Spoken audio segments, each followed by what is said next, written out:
एक जमाना था जब मेरा भरा पूरा परिवार रहा करता था। मैं अपने पति और बच्चे के साथ बहुत खुश रहा करती थी। मेरी बेटी बड़ी होती गई और एक ऐसी दुर्घटना घट गई जिसे मैं कभी भूल भी नहीं सकती हूँ। तो दोस्तों, स्टोरी सुनने से पहले अगर मेरे चैनल पर नए हैं तो प्लीज़ सब्सक्राइब कर दीजिए और अगर कहानी पसंद आएगी तो ज़्यादा से ज़्यादा शेयर करके एक लाइक भी जरूर कर दीजिएगा। तो चलिए स्टोरी को स्टार्ट करते हैं। मेरा नाम मधु है। मैं अपने पति और अपनी बेटी के साथ बहुत खुशी पूर्वक रह रही थी।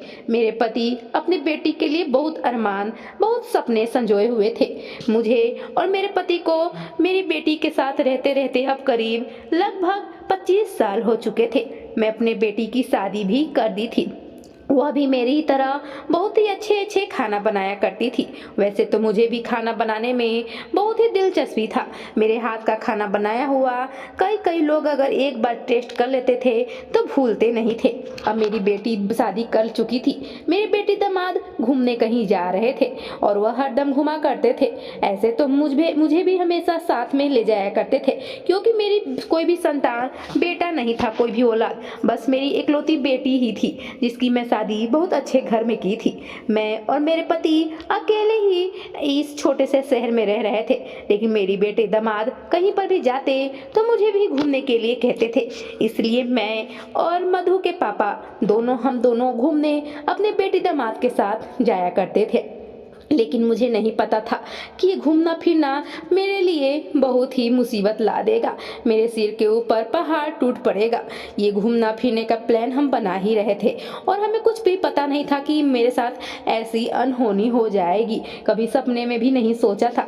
वैसे तो हरदम हम लोग घूमते फिरते थे, क्योंकि मधु के पिताजी का कहना था कि जीवन में कुछ भी नहीं है, अगर पैसा है तो थोड़ा खाओ पियो पहनो और ज्यादा है तो थोड़ा घूम फिर लिया करो। इसलिए मधु के पिताजी के साथ मैं भी घूम लिया करती थी। मुझे भी बहुत अच्छा लगता था। इस बुढ़ापे में भी अब घूमना फिरना होगा, ये मैंने कभी सोचा भी नहीं था। मुझे लगा था कि बेटी दामाद के शादी हो जाएगा बेटी का तो वह अपने घर रम बस जाएगी, फिर मुझे कहाँ, मैं तो भूल ही जाएगी और हम दोनों अकेले कहीं पर भी कहाँ घूमने जाया करेंगे। लेकिन मुझे दामाद ऐसा मिला जो बेटे से भी अच्छा है, या यह कहे कि वह सचमुच बेटा ही है। मेरी बेटी से ज्यादा तो वह मुझे बहुत ही ज्यादा प्यार करता है। जब मेरी बेटी छोटी थी तो मैं उसे अपने पलकों पर बैठा कर रखती थी और सोचती थी कि शायद काश मेरा एक बेटा होता, लेकिन ऐसा भाग्य नहीं हुआ और बेटी धीरे धीरे बड़ी होती गई। मधु के पिताजी कभी भी मुझसे कुछ भी नहीं कहे, कुछ भी नहीं। मैं अपनी बेटी को इसी प्रकार से सारा अपना गुण सिखाते गई। उसे बचपन से ही खाना पीना बनाना और तो और सारी कलाकारी सिखा रही थी। लेकिन मुझे यह नहीं पता था कि यह माँ बेटी की कलाकारी एक दिन काम आएगी और रंग लाएगी। आज यह जमाना है और कल वो ये जमाना था जब मैं अपनी बच्ची को खाना बनाने के लिए सिखा रही थी। लेकिन आज मेरी बेटी खुद बड़ी हो गई है और वो खाना बनाकर हेल्प करती है, मेरा और मेरा परिवार चलाती है। वह एक दिन हम सब जब घूमने निकले हुए थे तो मेरी बेटी और दामाद और मेरे पति और मैं चारों हम लोग कहीं जा रहे थे घूमने कि रास्ते में ही हमारा एक्सीडेंट हो गया। इसी बीच हमारे पति और उसके पति यानी कि दामाद दोनों का मौत हो गया। बस हम माँ बेटी ही अकेले बस गए। फिर क्या था, हम दोनों एक दूसरे का जीने का सहारा बन गए। वह बहुत रोती थी। मैंने तो उसका शादी के लिए भी फिर से दोबारा बहुत कोशिश की, लेकिन वह मुझे भी इस उम्र में छोड़कर नहीं जाना चाहती थी।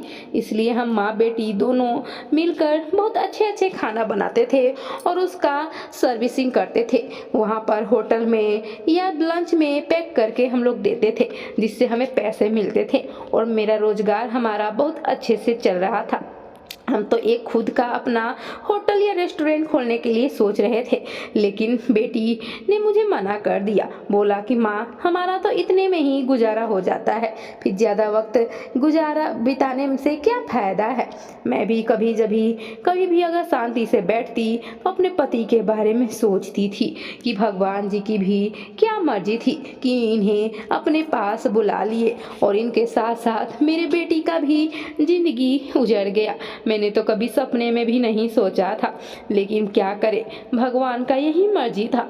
मैंने तो अपनी बेटी को बहुत समझाया कि तुम अपनी ज़िंदगी बचा सकती हो। मैं तुम्हारे पिताजी और मेरी उम्र तो हो चुकी थी, तुम्हारे पिताजी गुजर गए, इससे मुझे उतना दुख नहीं है जितना तुमको देखकर मुझे दुख होता है। तुम्हारी अभी जिंदगी तो शुरू ही हुई थी, लेकिन मेरी बेटी एक भी बात मेरी नहीं मानी। मैं भी अब बूढ़ी हो चुकी थी, मेरी बात अब सुनने वाला कौन था, इसलिए शायद मेरी बेटी मुझे छोड़कर जाना नहीं चाहती थी। लेकिन मैं भी मन ही मन ठान चुकी थी कि अपनी बेटी को फिर से जीवन दूंगी, अब खुशियाँ दूंगी, क्योंकि उसकी उम्र अभी कुछ भी नहीं हुई है। वो अपने साथी को भूलकर एक नए साथी के साथ आगे बढ़े, लेकिन मेरी वह बात मानने को बिल्कुल भी तैयार नहीं हुई। मेरी एक सहेली थी राधिका, मैं उससे बात की। उसका एक बेटा था, बहुत ही अच्छा था, वह मेरी बचपन की दोस्त थी। वैसे तो मेरी बेटी की शादी हो चुकी है, उसे पता था, लेकिन इतनी बड़ी खबर दुर्घटना उसे जब पता चला था तो वह मेरे पास आई थी, लेकिन मैं मुझसे दुख अपना बांट रही थी। लेकिन मैं भी क्या करती, मैं भी आनंद फानन में मुझे कुछ नहीं समझ में आया और मैंने उसके बेटे से अपनी बेटी के लिए रिश्ता तय कर दिया। वह भी बहुत घबरा गई थी कि तुम्हारा बेटी की तो शादी हो चुकी है, फिर मेरा बेटा आखिर क्यों शादी करने के लिए तैयार होगा। मैं तो मान गई, लेकिन पता नहीं मेरा बेटा मानेगा कि नहीं। मैं बोली तुम इसकी चिंता मत करो, तुम्हारा बेटा मेरी बेटी से बचपन से ही वह उसे प्यार करता है, चाहता है। वे दोनों एक कॉलेज में एक स्कूल में साथ में पढ़े हैं और मेरी बेटी का हाथ का तो खाना उसे इतना पसंद है कि वह हरदम खाना खाने यहाँ पर आया करता था। तुम्हें शायद नहीं पता है, तुम अपने बेटे के साथ मेरे घर आओ।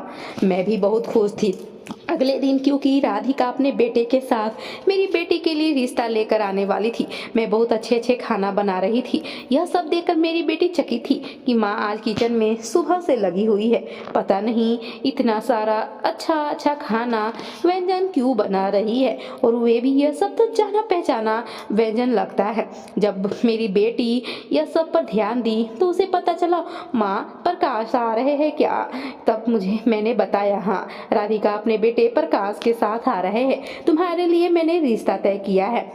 राधिका बहुत खुश होगी जब वह जानेगी कि तुम दोनों बचपन के सचमुच एक दूसरे को चाहते हो। मेरी बेटी उस समय बिगड़ गई, बोली कि माँ बचपन की बातें बचपन में ही रहने दो, अब तो मेरी शादी हो चुकी थी और उसे मैं प्रकाश को हरदम के लिए भूल चुकी हूँ। मेरे पति को अभी गुजरे हुए बस 3 से 4 साल ही हुए हैं और तुम मेरा जीवन गुजारना बसाना चाहती हो। बचपन का दिन भूल जाओ माँ और मुझे अब अपने साथ ही रहने दो। मैं तुम्हारे साथ तुम्हारी जिंदगी बनकर रहूंगी, खुश रहूंगी। मैं बोली बेटी जब तक मैं जिंदा हूँ तब तक तो ठीक है, फिर आगे क्या, फिर आगे तुम्हारा जिंदगी पहाड़ की तरह है। मुझे देखने के लिए तो तुम हो, लेकिन तुम्हें देखने के लिए भी तो कुछ कोई चाहिए। मैंने अपनी बेटी को बहुत समझाया बुझाया, वो मुझे खुद ही समझाने लगी, लेकिन मैं भी हट मानने वालों में से नहीं थी। मैं भी जीत पे अड़ गई और उसे बहुत समझाने लगी, क्योंकि लगभग उसकी अभी उम्र तो 26 साल ही हो रहा था। मैंने अपनी बेटी को बहुत समझाया, बहुत समझाने के बाद मेरी बेटी प्रियंका मान गई शादी के लिए। फिर क्या था, मेरी जब दोस्त राधिका अपने बेटे के साथ आई तो दोनों एक दूसरे को तो माँ पहले से जानते पहचानते ही थे।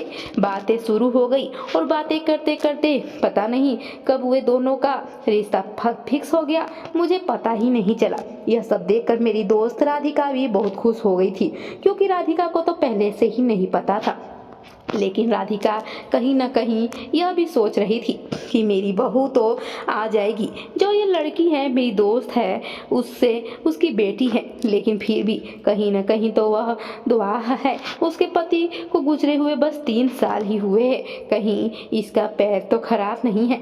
यह सब उसके मन में आ रहे थे। मैं उसको बचपन से जानती थी, इसलिए मैं उसको बहुत समझाने बुझाने लगी कि तुम यह सब बात लेकर मत बैठो, तुम्हारे मन में क्या चल रहा है है मैं अच्छी तरह से जानती हूँ, लेकिन इसमें मेरी बेटी का कोई भी गलती नहीं है। अरे वैसे तो हमारा भाग ही ऐसा है, क्या करे, हम दोनों माँ बेटी का एक ही दिन सिंदूर उजड़ जाएगा, हमें पता ही नहीं था।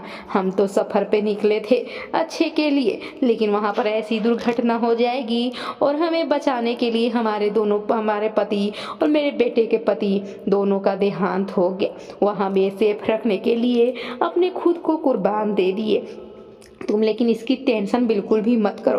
वैसा अगर है तो तुम पंडित जी से राय मशुरा ले लो, उसके बाद तुम्हारी जैसी मर्जी। वैसे भी तुम्हारा बेटा तुम्हारा बात बखूबी मानेगा, क्योंकि तुम अपने बेटे को बहुत ही अच्छे संस्कार दी हो।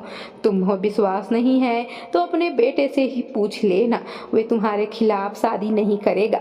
अरे मेरी बेटी प्रियंका को तो वह पहले से ही चाहता था, लेकिन देखा कि प्रियंका को तुम बिल्कुल भी अपने घर की बहू नहीं बनाओगी। शायद यह हो सकता है मैं ही उसको अपना दामाद न बनाऊं, इसलिए वह अपने मन की बात मन में ही रख लिया। लेकिन एक दिन जब मैं बाजार से आ रही थी प्रियंका के साथ, तो तुम्हारा बेटा प्रियंका को देखे जा रहा था छिप छिप कर। मैंने तभी उसे समझ गया कि वह मेरी बेटी को पसंद करता है, लेकिन मेरी बेटी की जिंदगी उजड़ चुकी है वह उसे नहीं पता था। लेकिन जब एक दिन फिर उससे मुलाकात हुई तो मैंने तुम्हारे बेटे से बात किया। प्रकाश बोल रहा था कि ये सब हो गया, मुझे नहीं पता था, लेकिन आप बिल्कुल भी चिंता मत कीजिए आंटी, मैं प्रियंका का हाथ अपने हाथ में लूँगा, मैं उसे पूरी जिंदगी खुश रखूँगा। बुढ़ापे में इतनी सारी खुशी मिल गई हमें, मुझे ठिकाना ही नहीं रहा। और फिर मैंने तुम्हारे सोच के बारे में सोचा ही नहीं कि तुम यह सब भी बातें सोचती हो, भला बुरा। वैसे तो भगवान की सब देन है, लेकिन तुम्हारी जब मर्जी होगी तभी मैं अपनी बेटी प्रियंका की शादी तुम्हारे बेटे प्रकाश से करवाऊंगी, ऐसे तो नहीं करवा सकती हो। मेरी राधिका भी उस दिन कही कि ठीक है, मैं अपने घर जाकर तुम्हारे बेटी और अपने बेटे के बारे में सोचूंगी। वैसे तो दोनों की उम्र बहुत ही अच्छा था शादी के लिए। प्रकाश की उम्र लगभग 28 साल हो रही होगी, तो मेरी बेटी की उम्र भी 26 साल थी। मैं भी अपने दरवाजे पर बैठे बैठे यही सोच रही थी कि मेरी सहेली राधिका आखिर क्या निर्णय लेगी आखिर वे सचमुच वो रिश्ते के लिए मानेगी भी कि नहीं। ऐसे तो मेरी दोस्ती बहुत अच्छी थी, वह यह सब बिल्कुल अच्छे से जानती थी कि मैं कैसी हूँ और मेरी बेटी भी कैसी है। वह मेरी बेटी को बहुत पसंद भी करती थी, अपनी बेटी की तरह मानती है। लेकिन अब तो मेरी बेटी दुआ हो चुकी है, उसके पति गुजर चुके हैं, इसलिए वह थोड़ा निर्णय लेने के लिए मुझसे टाइम लेकर घर गई है। फिर क्या था, मैं रात भर सोचते रह गई और मुझे कब नींद आ गया मुझे पता ही नहीं चला। फिर दूसरे दिन जब सुबह हुआ तो मुझे खुशखबरी मिल गया कि हाँ चलो, तुम्हारे बेटी और अपने बेटा के साथ तुम्हारी बेटी की शादी के लिए मैं तैयार हूँ। दोनों की शादी बड़े ही धूमधाम से हुई और दोनों को देखते देखते 2 साल गुजर गए और एक नन्हे मुन्ने से बेटे का जन्म हो गया। मेरी बेटी अब बहुत खुश थी, अपने जीवन में इस प्रकार से रम गई कि मुझे उसकी बिल्कुल भी चिंता नहीं होती थी। लेकिन उसको अभी भी मेरी फिक्र थी। उसकी भी एक तो बेटी और एक बेटा अब तो जिंदगी में आ ही चुके थे, क्योंकि शादी के करते करते लगभग अब 5 साल हो गए थे। उसे भुलाने में अपने पहले पति को थोड़ा समय तो लगा, लेकिन वह अपने दूसरे पति के साथ अब बहुत ही खुश थी। जब दोनों संतानें उसके 2 संतान हो गए तो अब संतानें में इतनी रम गई कि पहले पति के बारे में उसे तो बिल्कुल याद भी नहीं होगा। बस उसे अब मेरी फिक्र सताए रहती है। जब भी वह मुझे देखती है तो उसको अपने उस दुर्घटना के बारे में याद आ जाता है। मैं भी गांव में अब अच्छे खाना बनाकर लोगों को खिलाती और अपना जीवन गुजारा करती थी। मैंने कभी सपने में भी नहीं सोचा था कि मेरी ज़िंदगी इस प्रकार से गुजरेगी, लेकिन आज मैं बहुत ही ज़्यादा खुश हूँ। गाँव वाले मुझे सम्मान देते हैं, इज्जत देते हैं। मैं लोगों को खाना बना कर अच्छे व्यंजन खिलाती हूँ और उसके बदले में लोग मुझे पैसे देते हैं। मैं बहुत ही सस्ते में उन लोग को खाना बनाकर खिलाती हूँ। मेरी बेटी अपने जीवन में इतना व्यस्त हो गई कि मुड़ कर भी अब नहीं देख पा रही थी। मैं ही कभी जब भी उसे फ़ोन कर देती थी तो बात हो जाता था। लेकिन एक दिन अचानक मैंने अपने घर पर ऐसे बच्ची को देखा जो जस्ट मेरी प्रियंका की तरह ही लग रही थी, लेकिन वो छोटी थी और मेरे गले आकर लग गई। मैं तो कुछ समझ ही नहीं पा रही थी कि जैसे ही मैंने उससे उसका नाम पूछना चाहा तो वह बोली नानी नानी। मैं सुनकर बिल्कुल ही हैरान हो गई। अरे यह तो मेरी प्रियंका की बेटी है। वो आज कितनी बड़ी हो गई है। बहुत ही मुझे उसे देखकर अच्छा लग रहा था। प्रियंका भी घर में आकर मेरे कामों में हाथ बटा रही थी। अच्छे अच्छे व्यंजन तो वह बनाती ही थी। आज वह मेरे ढाबे के लिए खुद ही व्यंजन बना रही थी, क्योंकि उसके चले जाने के बाद तो मैं ढाबा खोल ही ली थी और लोगों को खाना खिलाती थी। आज मेरे नैन इतने ज़्यादा खुश थे कि मैं सोच भी नहीं सकती थी। मुझे लगा कि मेरी बेटी भूल गई है, अपने जीवन में व्यस्त हो गई है, या कहीं ना कहीं मुझे कुशवाहा समझती है पहले पति के गुजर जाने के बाद। पता नहीं, मेरे मन में बहुत सारे शंकाएं घूम रही थी, लेकिन वह सारे शंकाएं गलत हो गई। मेरी बेटी और दामाद मेरे घर में आज 6 सालों के बाद आए हुए थे। इतना व्यस्त जिंदगी उन लोग का चला, मुझे तो कुछ पता ही नहीं चला। मैं उन दोनों को बैठाई और फिर पूछी कि इतने सालों तक मुझे क्यों भूल गए। तब मुझे पता चला कि प्रकाश की माँ की तबीयत बहुत ही ज़्यादा खराब थी और प्रियंका के भी 2 बच्चे हो गए थे, तो उसमें ही व्यस्त हो गई थी। और अब तो प्रकाश की माँ की तबीयत ठीक है, इसलिए उसी की माँ बोली कि तुम जा सकती हो। और उसकी माँ भी, प्रकाश की माँ भी अब यह सब विचारों से ऊपर उठ चुकी है। वह जान चुकी है कि बहुएं भी बेटियां हो सकती है। मेरी बेटी प्रियंका अपनी सास के, ससुर का, पूरा परिवार का इतना 6 सालों में ध्यान दी कि अब उसे वहाँ पर भी आज़ाद ही मिला है। इसलिए वह 6 सालों बाद मुझसे मिलने आई थी अपने पूरे परिवार के साथ। मैं बहुत ही ज़्यादा खुश थी। मेरे मन में जितना भी शंकाएं चल रहा था कि मेरी बेटी मुझे भूल गई है, लेकिन अब सारी शंकाएं दूर हो चुकी थी, क्योंकि वह मुझे भूली नहीं थी। इन 6 सालों में वह इतने व्यस्त हो गई थी कि मेरे लिए उसे टाइम ही नहीं मिला था। और वह गांव वालों को कह दी थी कि माँ का ध्यान रखना। इसलिए तो आसपास के लोग मेरे कामों में भी हाथ बटाने आ जाया करते थे, और मैं पूछती थी तो वह नहीं बताते थे। वह सब तो प्रियंका के करीब ही थे, दोस्त थे, रिश्तेदार थे, क्योंकि प्रियंका सभी गाँव वालों को अपने दिल में बसाए रखती थी। अब गाँव वाले भी अब प्रियंका को अपनी बेटी से चहेती ही मानते थे। इसलिए मेरी बुढ़ापा अच्छे से कट रहा था। अब प्रियंका मुझे अकेले छोड़कर जाना नहीं चाहती थी, लेकिन उसका ससुराल तो जाना ही था। वह मुझे अपने साथ ले जाने के लिए सोची थी, लेकिन मैं भी ठान ली थी कि अपनी बेटी के घर नहीं जाओगी। लेकिन मैं मानते मानते भी नहीं मान पाई, और उसकी सास एक दिन मेरे पास आई और बोली कि आप अपनी बेटी के घर नहीं, तुम अपनी सहेली के घर चलो, मैं तुम्हारा ध्यान रखूंगी। वैसे भी हम दोनों सहेलियों की जिंदगी साथ साथ अच्छे से गुजर जाया करेगी। मैं भी नहीं मान रही थी, लेकिन राधिका के बहुत बोलने के बाद मैं मान गई। अपनी बेटी के घर के तो अन्न पानी भी नहीं पीना चाहिए, लेकिन राधिका के जिद ने मुझे वहाँ जाने के लिए विवश कर दिया, और राधिका भी अब नई जिंदगी स्टार्ट कर रही थी। तो दोस्तों, यह छोटी सी स्टोरी कैसी लगी? अगर दिल को भा गई हो तो प्लीज़ ज़्यादा से ज़्यादा शेयर करके, मेरे चैनल पर नया है तो सब्सक्राइब करना ना भूलिए, और एक लाइक करके कमेंट करके ज़रूर बतलाइए कि आपको कैसी स्टोरी चाहिए। मैं वैसे ही स्टोरी अब की लाने के लिए प्रयास करूँगी। धन्यवाद।